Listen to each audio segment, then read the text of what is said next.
Thanks, bro. I appreciate you helping me. Nah, no worries, man. I wish you would have told me sooner. It would definitely have made things easier for you.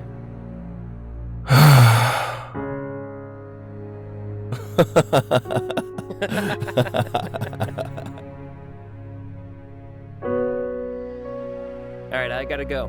Make sure you're at the office tomorrow at 10 a.m. sharp, alright? Will do. Thanks, man.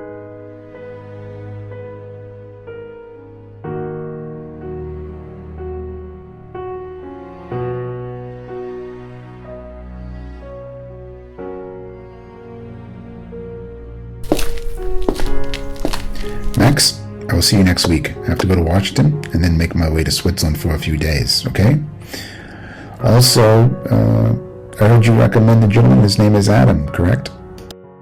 Yeah, Adam, my friend, Dad. Ah, okay, I see.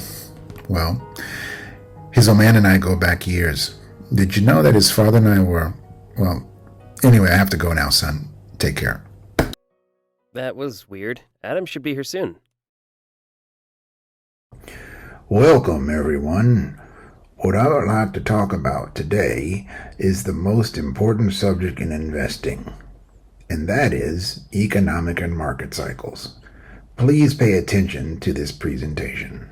The first phase of any market cycle is the accumulation phase. The primary characteristics of this phase are that the market has bottomed out, an early adopter beginning to slowly buy back in. The second phase of any market cycle is the markup phase, split into three segments, the early, mid, and late markup phase. The primary characteristics of the early segment of a markup phase is a market that has experienced some stability and growth recently, those early majority of investors, such as the technical investors, beginning to jump on the bandwagon. The mid markup segment is characterized by a change in market outlook. The mid-markup phase sees the outlook shift to be more bullish. The late majority of investors begin jumping on the bandwagon, and the late markup segment is characterized by a brief time where prices begin to level off, or at least the rate that the prices are growing begins to slow down.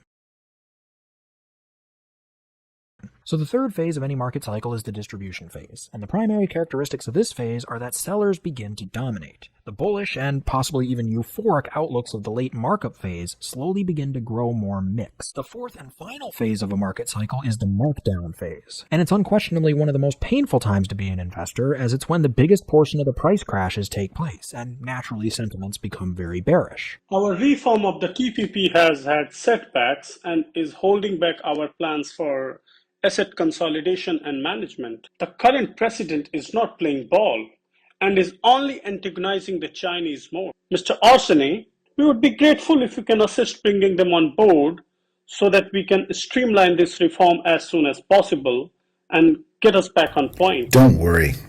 I'm already on it. Give me 9 to 12 months and they will no longer be an issue.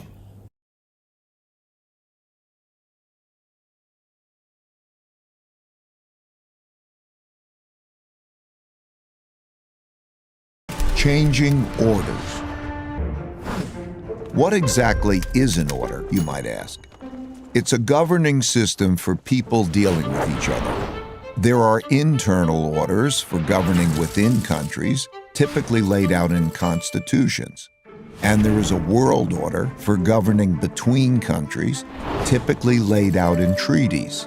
Internal orders change at different times than world orders, though whether within or between countries, these orders typically change after wars. Civil wars within countries, international wars between countries. They happen when revolutionary new forces defeat weak old orders. A reserve currency is a currency that is commonly accepted around the world, and having one is a key factor in a country becoming the richest and most powerful empire.